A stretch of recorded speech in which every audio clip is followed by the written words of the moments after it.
start class 12th history chapter number 2, topic number 1 and 2. So since this is in the beginning, I hope that you have seen all the lectures of the chapter 1 and completed your homework and completed finished the exercise and your notebook.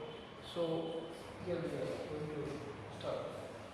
So see, the point where we left the chapter 1 was the point when the Indus Valley civilization came to an end and the new civilization was starting, which is Vedic civilization. ठीक है ना?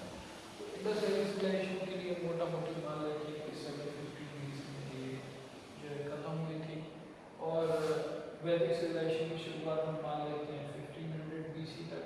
ठीक है, तो इसके बीच में ये जो गैप है 250 years का, ये हम जैसे पहले बता चुके हैं कि ये डार्क एज समझा जाता है. ठीक है, तो 1500 BC से लेके 1000 BC तक और 1000 BC से लेके 500 BC तक, ये कितना, ये वाला टाइम पीरियड आपका बोला जाता है क्या, अर्ली वैदिक सिविलाइजेशन. 1000 BC से 500 BC तक का ये पीरियड हो जाता है लेटर वैदिक सिविलाइजेशन, और ये कंप्लीटली एज अ होल बोला जाएगा आपका क्या, वैदिक सिविलाइजेशन. ठीक है ना? तो सीधी बात 1500 to 1000 आपका अर्ली वैदिक है, 1000 to 500 आपका लेटर वैदिक है और कंप्लीटली 1500 to 500 आपका वैदिक सिविलाइजेशन है. इसी के बीच में महाजनपद पीरियड शुरू होता है जो कि 700 BC टू करीबन आपका 400 to 300 BC तक चलता है. उसकी चिंता हम चैप्टर नंबर 3 में कर रहे होंगे डिटेल में, मोटा मोटी अभी आगे के लेक्चर्स में देखेंगे. ठीक है, सो see, people started migrating from Indus Valley civilization settlement towards which was situated near the river Indus, obviously towards the Ganges Valley. ठीक है, कहाँ, गंगा वैली. ठीक है, गंगा यमुना उसकी ट्रिब्यूटरीज लगने वाली रिवर वैलीज के आसपास लोगों ने माइग्रेट होकर यहाँ पर सेटलमेंट्स में बसाने जो है क्या कर दी, शुरू कर दिया. ठीक, समझ में आ रहा है? ओके, तो जिस तरह से नए विलेजेस आपके फॉर्म हैं, लोग यहाँ आएंगे, यहाँ की जमीनों की खेती करेंगे, उससे नए सेटलमेंट्स बनाएंगे, वो सेटलमेंट्स विलेज बनेंगे. तो इस तरह से आपके न्यू विलेजेस फॉर्म हुए और उन विलेजेस के इंटरकनेक्टिविटी से, उनके इंटरमिंगलिंग से एक न्यू सोसाइटी डेवलप हुई और इस तरह से धीरे धीरे एक न्यू सिविलाइजेशन का फॉर्मेशन हुआ, विच इज वेरी क्लियर. समझ में आ गया? नेक्स्ट आगे बात करते हैं. नई सिविलाइजेशन में सब कुछ नया है, नई स्क्रिप्ट भी होगी, नई लैंग्वेज भी होगी. जैसे कि इंडस वैली सिविलाइजेशन की लैंग्वेज का तो नाम नहीं, लेकिन स्क्रिप्ट को लैंग्वेज डिसाइफर नहीं, तो लैंग्वेज का नाम नहीं, लेकिन स्क्रिप्ट को हम टूस्टोफेडर बोलते हैं इंडस वैली सिविलाइजेशन की स्क्रिप्ट को. ठीक है, तो इस सिविलाइजेशन में बेसिकली क्या था, आपकी पाली और प्राकृत, ठीक है, समझ में आ रहा है, ये थी लैंग्वेजेस, और ब्राह्मी खरोष्ठी ये थी आपकी स्क्रिप्ट्स. क्लियर हो गया? दो स्क्रिप्ट हैं, एक का नाम है ब्राह्मी और एक का नाम है खरोष्ठी. ठीक, ब्राह्मी और खरोष्ठी दो स्क्रिप्ट हैं. ब्राह्मी पाली लैंग्वेज लिखी जाती, ये लैंग्वेज है, पाली लैंग्वेज लिखी जाती थी किसमें, ब्राह्मी स्क्रिप्ट में, और प्राकृत लैंग्वेज लिखी जाती थी किसमें, खरोष्ठी में. समझ में आ गया? तो इस तरह से ये लैंग्वेज और स्क्रिप्ट के बीच का डिफरेंस तो हम पिछले लेक्चर, पिछले चैप्टर में ही बहुत अच्छे से पढ़ चुके हैं और समझ चुके हैं. ठीक है, अगर आपको दोबारा से उसको समझना है तो पुराने लेक्चर्स को दोबारा से आप एक बार देख लीजिए. ठीक, क्लियर हो गया? तो पाली और प्राकृत के ये देखो जनरली लिखी यही आती है कि पाली लिखी जाएगी ब्राह्मी में और प्राकृत लिखी जाएगी खरोष्ठी में. लेकिन कहीं कहीं कुछ एक जगह पर, ठीक है। जैसे कि आपके बाद में जब मॉडर्न एम्पायर खत्म हो जाता है और लेटर मॉडर्न एम्पायर्स आते हैं, तब पाकिस्तान का जो एरिया है वहाँ पर इंडो ग्रीक रूलर्स का एस्टेब्लिशमेंट होता है। उन इंडो ग्रीक रूलर्स के एरिए में ये क्रॉस वेरिएशन लिख दिया जाता है। जैसे पाली आपकी खरोष्ठी में लिख दी गई, जैसे प्राकृत आपकी ब्राह्मी में लिख दी गई। तो ये कुछ एक जगह पर होता है, लेकिन जनरली ऐसे ही चलता है। पाली को ब्राह्मी में लिखेंगे, प्राकृत को खरोष्ठी में लिखेंगे। ये आपके इंडिया के सेंट्रल इंडिया के एरिया में ऐसा किया जाता था, लेकिन रिवर्स में जो है कुछ एक इलाकों में जहाँ पर इंडो ग्रीक रूलर्स थे वहाँ पर ऐसा किया गया है। ऐसे हमें एविडेंसेस मिले हैं, ठीक है। So new script, new languages, clear हो गई, समझ में आ गया बात। इसको बहुत अच्छे से समझ लेना, ध्यान से समझ लेना, कहीं कोई दिक्कत आए तो आज नो क्वेरी मुझे भेज सकते हैं। नेक्स्ट आगे हम बात करते हैं बंगाल एशियाटिक सोसाइटी की। सी देखो ऐसा है, डिस्कवरी हुई इंडस वैली की, किसने की? एएसआई ने की, अलेक्जेंडर कनिंघम की लीडरशिप में की, बाकी वो अपनी जगह, ठीक है। लेकिन उसके बाद क्या हुआ? उसके बाद इन लोगों ने जितने भी पुराने इंडिया के टेक्स्ट थे, संस्कृत से लेके फारसी, सब जितने भी कुछ भी इंडिया के पुराना टेक्स्ट था, पुराना हिस्टोरिकल एविडेंसेस थे, जो कुछ भी था उसके ऊपर रिसर्च करनी शुरू की। मोटा मोटी काम टेक्स्ट पर ही यहाँ पर उन लोगों ने सोचा कि हमें अगर ब्रिटिशर्स की ये आइडिया था कि हमें अगर इस कंट्री पर, इस जगह पर रूल करना है, तो यहाँ के लोगों के बारे में हमें समझना पड़ेगा, इनकी थिंकिंग और इनकी आइडियोलॉजीज कहाँ से बनती हैं, कहाँ से आती हैं, इनका कल्चर इन टेक्स्ट की जो है थिंकिंग से बना है, उसको हमें समझना पड़ेगा। तो इसके लिए एक सोसाइटी जो है बनी, बंगाल एशियाटिक सोसाइटी, जिसमें कि काम ये होता था कि जितने भी पुराने टेक्स्ट होते थे उनकी रिसर्च, उन पर रिसर्च की जाती थी, उनका ट्रांसलेशन किया जाता था। इंडियन लैंग्वेजेस से इंग्लिश में ट्रांसलेशन किया जाता था टेक्स्ट का, इंग्लिश लैंग्वेज से इंडियन लैंग्वेजेस में ट्रांसलेशन किया जाता था टेक्स्ट का, और भी जितने भी रिसर्च के काम होते थे वो किए जाते थे। इसके अलावा बहुत सारे ऐसे टेक्स्ट भी थे जो कि ऐसी स्क्रिप्ट या लैंग्वेजेस में लिखे हुए थे जिन्हें उस समय के लोग पढ़ नहीं पा रहे थे। ब्रिटिशर्स और आज के लोग जो है मॉडर्न टाइम के लोग पढ़ नहीं पा रहे थे, ठीक है। तो उनके लिए एक पूरा डिपार्टमेंट होता था, ठीक है, पेलियोग्राफी डिपार्टमेंट, ठीक है। पेलियोग्राफी का मतलब क्या होता है? Palaeography is a science of script, ठीक है। ये लिखावट की साइंस है, ठीक है, कि स्क्रिप्ट जो लिखी हुई है उसके बारे में इसमें नॉलेज ली जाती है कि कैसे लिखा जाएगा, किस तरीके से वर्ड फॉर्मेशन होगा, किस तरीके से स्क्रिप्ट का फॉर्मेशन होगा। कोई स्क्रिप्ट नई है, पुरानी है, कोई स्क्रिप्ट जो आज हमें दिख रही है, क्या वो पुरानी किसी स्क्रिप्ट का ही न्यू वेरिएशन है या पुरानी स्क्रिप्ट से एकदम अलग की कोई नई चीज़ है, ठीक है। तो इन सब के बारे में जो काम करते थे वो थे आपके पेलियोग्राफिस्ट पेलियोग्राफी डिपार्टमेंट में, जो कि आता था बंगाल एशियाटिक सोसाइटी, बहुत ही इंपॉर्टेंट जो है संस्था है, ठीक है। अब इसी में एक व्यक्ति थे जेम्स प्रिंसेप। जेम्स प्रिंसेप कौन है? जेम्स प्रिंसेप इस बंगाल एशियाटिक सोसाइटी के मेंबर हैं और वो जो है रिसर्च कर रहे हैं इन सारी चीज़ों पर, ठीक है। तो वो कह रहा है कि नए दौर में नया एक्सक्रीशन हो रहा है और बिहार और पूरे इंडिया से अलग अलग तरीके जगह से कुछ इंस्क्रिप्शंस निकल रहे हैं, ठीक है। इंस्क्रिप्शन का मतलब स्टोन पर लिखे हुए पुरानी किसी लैंग्वेज में लिखी हुई चीज़ें, दस्तावेज, ये सारे इंस्क्रिप्शन जो है निकल रहे हैं, ठीक है। तो जो सोसाइटी के मेंबरान थे उन्होंने सोचा कि ये हो सकता है, ये जो लैंग्वेज लिखी हुई है जिसे आज हम नहीं पढ़ पा रहे हैं, ये बहुत संभव है कि ये संस्कृत का ही कोई पुराना वेरिएशन है। संस्कृत तो उस समय बोली जाती थी, आज भी बोली जाती है, ठीक है।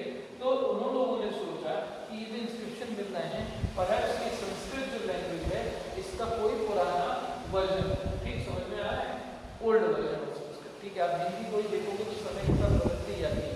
100 साल पहले अगर हम देखें हिंदी में आ को इस तरह से लिखा जाता था, आज हम आ को ऐसे लिखते हैं, समझ रहे हो। तो ये क्या है, हिंदी में चेंज आ गई, हिंदी का ही वर्ड होता था, लेकिन ये 100 साल पहले इस्तेमाल किया जाता था, ये आज इस्तेमाल किया जाता है। बेसिकली क्या है, हिंदी तो लैंग्वेज है ना, ये क्या है, आपकी स्क्रिप्ट है, हिंदी किस स्क्रिप्ट में लिखी जाती है? देवनागरी स्क्रिप्ट में लिखी जाती है।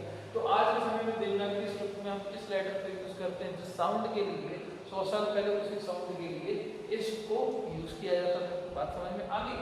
तो पॉइंट ये है कि इन लोगों ने सोचा कि संस्कृत जो लैंग्वेज है, हो सकता है कि ये जो इंस्क्रिप्शंस लिखे हुए हैं ये इसी संस्कृत का कोई पुराना वर्जन हो, कोई पुराना वेरिएंट हो, पुराना इसका कोई स्टाइल हो लिख देगा। ठीक है, तो उन लोगों ने मेमोराइज में इंस्क्रिप्शंस को पढ़ने के लिए जो भी संस्कृत के विशेषज्ञ होते थे, बड़े बड़े जो है विद्वान लोग होते थे, उनको बुलाया, उस पर काम किया, लेकिन कोई भी इंस्क्रिप्शंस को पढ़ पाने में सक्सेसफुल नहीं हुआ। तब उसी समय जेम्स विल्सन जो सोसाइटी के मेंबर थे, उनके ख्याल में एक चीज़, इनके ध्यान में ख्याल आया कि हो ना हो कि ये जो इंस्क्रिप्शंस जिस लैंग्वेज में लिखे हुए हैं वो संस्कृत नहीं है, बल्कि वो अपने आप में कोई अलग ही लैंग्वेज है, कोई अलग ही स्क्रिप्ट है। ठीक है, तब उन्होंने जितने भी इंस्क्रिप्शंस मिले उन सबको आपस में इंटर रिलेट करना, कोडिंग डिकोडिंग करना शुरू किया, और तब जेम्स विल्सन ने इस चीज़ को डिस्कवर किया कि एक्चुअली में ये जो इंस्क्रिप्शन है ये संस्कृत में नहीं लिखे हैं, ये आपकी ब्राह्मी स्क्रिप्ट में लिखे हुए हैं और पाली लैंग्वेज से बिलोंग करते हैं। ठीक है, ये जेम्स विल्सन ने आपका जो है डिकोड किया, समझ में आया? ये सबसे पहली बात। तब जो है हमारे सोसाइटी में हमारे लोगों को सबको ये पहली बात पता चला कि उस दौर में संस्कृत के अलावा भी और भी बहुत सारी लैंग्वेजेस का इस्तेमाल किया जाता है। ठीक, ऑब्वियसली ये इंस्क्रिप्शंस आपके मॉडर्न पीरियड और उस समय के आसपास के हैं, आपके महाजनपद पीरियड के। ठीक है, तो इस तरह से आपका बांग्लादेश इंस्क्रिप्शन कवर हो। ठीक, नेक्स्ट इंस्क्रिप्शन भी कवर हो गया। अब तो ये तो हमने देखा कि किस तरह से इंडस वैली के खत्म होने के बाद एक नए विलेजेस बने, नई सिविलाइजेशन बनी, नई सोसाइटी बनी, नई लैंग्वेजेस बनी, उनके लिए नई स्क्रिप्ट्स बनी, ये सारी चीज़ें हमने देखी समझी है। ठीक है, लेकिन अब नई सोसाइटी का नया एडमिनिस्ट्रेशन किस तरीके का था। ठीक है, तो हमें समझना है क्या है कि उस दौर में, उस समय में जैसे आज हम समझ के चलना है इसको। ठीक है, आज से रिलेट करके देखेंगे। जैसे आज के समय में डेमोक्रेसी आपकी हम अपने आसपास सब जगह पर देखते हैं, डेमोक्रेटिक एक पूरा हिसाब किताब सब चल रहा है। ठीक है, तो इस डेमोक्रेसी की शुरुआत तो कभी हुई होगी। ठीक है, तो जो लोग पुरानी हिस्ट्री को नहीं जानते तो उनके हिसाब से डेमोक्रेसी की शुरुआत आपकी थॉमस पेन की बुक में ले लेते हैं, राइट्स ऑफ मैन में ले लेते हैं, और रेनेसां पीरियड के मोटा मोटी टेक्स्ट से इसको ले लेते हैं। लेकिन डेमोक्रेसी उससे भी पहले एग्जिस्ट करती थी, एक क्रूड फॉर्म में डेमोक्रेसी उससे भी पहले एग्जिस्ट करती थी। तो सबसे अगर पहले अगर हम जाएंगे तो अर्लिएस्ट डेमोक्रेसी का अगर कोई एग्जाम्पल है तो इंडिया में लिच्छवी और चोल में। ठीक है, लिच्छवी एक क्या था, एक गणराज्य था, एक रिपब्लिक होता था जो कि आपकी मिथिला के एरिया में होता था। ये कहाँ पर है, बिहार और नेपाल की बॉर्डर पर है। ठीक है, वहाँ पर लिच्छवी गणराज्य होता था। ठीक है, समझ रहे? वो गणराज्य रिपब्लिक का क्या मतलब है कि बहुत बड़े एरिया में, जितने एरिया में ये जो है गणराज्य है, ये रिपब्लिक है, अलग अलग एरिया का रिप्रेजेंटेशन करते हुए कुछ लोग एक काउंसिल में इकट्ठा होते थे। ठीक है, और उस काउंसिल में वोटिंग करके डिसीजन लिया करते थे कि कौन सी चीज़ें की जानी चाहिए और कौन सी चीज़ें नहीं की जानी चाहिए। और आज हम देखें तो इसी तरीके की काउंसिल को आज हम पार्लियामेंट बोलते हैं। तो ये क्रूड फॉर्म में अर्लिएस्ट डेमोक्रेसी का एग्जाम्पल है। चोल में भी ऐसा ही होता था। चोल जो होते थे उसमें नीचे विलेजर्स की जो काउंसिल होती थी वो डिसीजन लेती थी और ऊपर अपने डिसीजन को राजा को बता दिया करते थे और फिर राजा उनके इम्प्लीमेंटेशन पर काम करता था। ठीक है, तो ये आपके अर्लिएस्ट डेमोक्रेसी के एग्जाम्पल हैं। इसी तरह से ये अर्लिएस्ट डेमोक्रेसी के भी एग्जाम्पल। और ये जो फंक्शन है, ये जो पूरा स्ट्रक्चर है, इसको क्या बोलते हैं, ऑलिगैर्की बोलते हैं। ऑलिगैर्की का मतलब क्या होता है? ऑलिगैर्की का मतलब ये जैसे ऑटोक्रेसी होता है वैसे ही ऑटोक्रेसी है एक वर्ड, और जैसे कि एक डेमोक्रेसी है एक वर्ड, वैसे ऑलिगैर्की है एक वर्ड। ठीक है, तो इसका मतलब क्या होता है? इसका मतलब ये होता है जब कुछ लोग आपस में मिलकर डिसीजन लेते हैं कि किसी नेशन के लिए, किसी एडमिनिस्ट्रेशन के लिए क्या करना चाहिए। तो ऑलिगैर्की जो है उस समय पर प्रचलित थी। जैसा कि मैंने कहा था कि इस तरीके का एडमिनिस्ट्रेशन उस दौर में हुआ करता था। तो ऑलिगैर्की सिस्टम हुआ करता था। कुछ लोग आपस में मिलके इकट्ठा होकर फिर डिसाइड करते थे कि कैसा करेंगे, और इसी को बोलते थे क्या, संघ। संघ का मतलब काउंसिल, और गण का मतलब क्या है, गण, जहाँ से लोग चुन के आते हैं। कि जैसे मान लीजिए कोई एरिया है जिसमें कि बहुत सारे छोटे छोटे अपने अपने रीजनल रूलर्स हैं, लीडर्स हैं। ठीक है, तो ये क्या बोले जाएंगे, ये बोले जाएंगे गण। और इनसे जब चुन के, इन गणों से चुन के जब लोग पहुँचेंगे ऊपर, ठीक है, और बैठेंगे भी काउंसिल में, उस काउंसिल को बोला जाएगा क्या, संघ, ठीक है। एग्जाम्पल के तौर पर महात्मा बुद्ध, उनके फादर थे शुद्धोधन, और शुद्धोधन भी आपके इसी जो है इसी तरह से शाक्य संघ के हेड थे, समझ में आए, समझ में, तो वो शाक्य गणों के हेड थे, ठीक। तो इस तरह से ये आपका पूरा कवर हो जाता है, गण, संघ, oligarchy, early republic, early democracy, विचली एंड चोल, ये क्लियर हो गया, ठीक है। अब जो भी ये प्रोसेस तो आपकी early Vedic civilisation, by the way early Vedic civilisation के लिए एक और वर्ड आपको बुक्स में मिलेगा, pre Vedic civilization, okay. Now moving ahead, evolution of Mahajanapada, चलिए ये प्रोसेस जो भी बताई वो चल रही थी, लेकिन अब महाजनपद आज कैसे है, ठीक है।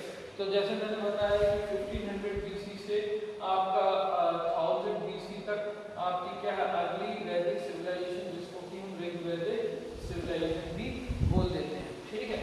अब इसके बाद 500 BC तक जो ये चल रही है वो लेटर वैदिक सिविलाइजेशन चल रही है, ठीक है। इसी के बीच में 700 BC से आपका यहाँ पर 300 BC, देखिए ये सब अप्रॉक्स या लमसम में, कोई ऐसी एकदम लाइन नहीं खींच दी जाती जहाँ से शूट सब हो जाता है, कि अप्रॉक्स में लिया जाता है, ठीक है। तो इसके बीच में आपका है क्या, महाजनपद पीरियड, ठीक, समझ में आ गया, महाजनपद पीरियड, ओके, क्लियर हो गया, समझ में आ गया, 700 to 300 समझा, ठीक। महाजनपद इवोल्यूशन किसका कैसे हुआ, कि कैसे खड़े हुए महाजनपद, एक समय पर आके इंडिया में पीक पर, महाजनपद पीरियड अपने पीक पर था, तब इंडिया में टोटल 16 महाजनपद होते थे, जिनमें सबसे बड़ा अगर कोई होता था तो उसका नाम था मगध। इसके बारे में हम नेक्स्ट लेक्चर में समझेंगे, ठीक है। 16 टोटल महाजनपद थे और सबसे बड़ा अगर कोई था तो वो कौन था, मगध था, ठीक, समझ में आ गया, ठीक है। आगे बात, तो इनका एवोल्यूशन कैसे होता है, देखिए विलेजेस तो बनने शुरू हो गए थे, मैंने पहले ही बोला था, ठीक है, और विलेजेस धीरे धीरे आपस में जुड़ते चले गए, और निश्चित ही कोई एक विलेज ज़्यादा बड़ा होता चला गया होगा, ठीक है, जो कि बन गया क्या, बाद में जाके टाउन, ठीक है। इन टाउन्स ने अपना जो है एडमिनिस्ट्रेशन चलाते रहे और धीरे धीरे वो भी बड़े होते चले गए, ठीक है, और बने क्या, जनपद, ठीक है। फिर एक जनपद ने दूसरे जनपद को आपस में अंदर मिलाना शुरू किया होगा, बड़े होते चले गए ये भी, और तब क्या बने जैसे महाजनपद। तो इस तरह से जो है 16 महाजनपद बनते हैं, उसमें आ रहा है, और बाद में चंद्रगुप्त मौर्य की लीडरशिप में इन सभी महाजनपदों को मिला के एक एम्पायर बना दिया जाता है, जिसको हम बोलते हैं क्या, मॉडर्न एम्पायर। तो ये है बाकी, ठीक है, मॉडर्न एम्पायर के बारे में हम आगे अपकमिंग लेक्चर्स में देखेंगे, ठीक है। नेक्स्ट सब कुछ बात कर ली, new villages, new civilization, new script, new languages, inscriptions, new administration, new system, सब कुछ बात करके अब बात करते हैं न्यू रिलीजन, ठीक है। तो रिलीजन्स के बारे में तो जो चैप्टर नंबर 3 आएगा उसमें बहुत डिटेल में है, लेकिन यहाँ पर थोड़ा सा इसको समझ लेते हैं कि नए जब लोग आ रहे हैं, नए महाजनपद पीरियड पीक पर पहुँच रहा है, तब पुराना जो रिलीजन का स्ट्रक्चर है वो क्या होता जा रहा है, धीरे धीरे कमजोर होता जा रहा है। क्यों? क्योंकि इसमें कॉम्प्लेक्सिटीज बढ़ती चली जा रही हैं, कर्मकांड और पाखंड और ये सारी चीज़ें जो है बढ़ती चली जा रही हैं पुराने हिंदुइस्टिक और सनातन सिस्टम में रिलीजन के।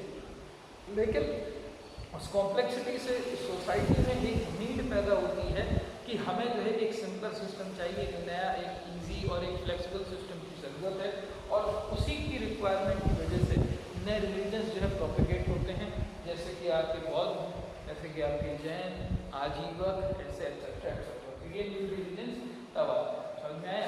अब इन्हीं रिलीजन्स के आसपास एक नई सोसाइटी का बिल्डअप होता है कि भाई ये जो है बौद्ध लोग हैं, ये इनकी सोसाइटी, वो उनका कल्चर है, ये हिंदू है, ये इनकी सोसाइटी, इनका कल्चर है, ये जैन है, इनकी सोसाइटी, इनका कल्चर है।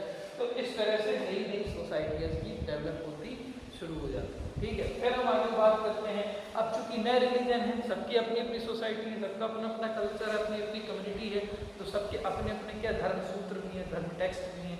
जैसे वेद हैं हिंदुओं के लिए, तो आपके बुद्धों के लिए क्या है, त्रिपिटक है, ठीक है, और जैनियों के लिए आपके अलग हैं। तो सबके लिए जो है इस तरह से एक पूरा एक नया फ्रेश स्ट्रक्चर जो है बनता है, जो कि समय के साथ बदलता आज हमारे सामने यही कंटिन्यू सिविलाइजेशन होती दिखती है, ठीक है, बदलती जा रही है। ठीक, तो इस तरह से आपका क्लास 12 हिस्ट्री चैप्टर 2 का टॉपिक 1 और 2 कवर हो जाता है।